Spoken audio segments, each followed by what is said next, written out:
இன்னைக்கு 12th maths chapter 2ல் example 2.1 example 2.1ல் first some என்ன கொடுத்துருக்காங்க அப்படின்னா I பவர் 7 ஓகேவா. இப்போது I பவர் 7ன்னு இருக்குது. நமக்கு வேல்யூஸ் எது வரைக்கும் தான் தெரியும்?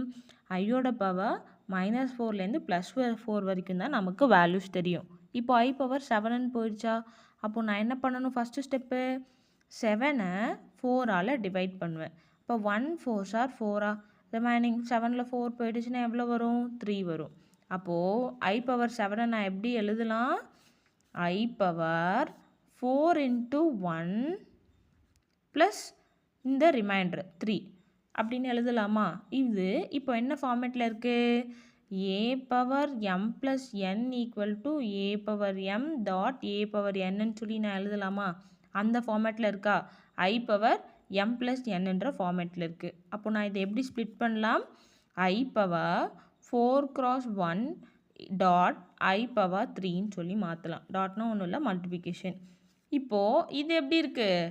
a பவர் m என்ன நான் எப்படி எழுதலாம்?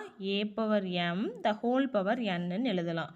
அப்போது I power 4 the whole power 1ன்னு எழுதலாமா? தென் I பவர் க்யூப் அப்படி தான் இருக்கும்.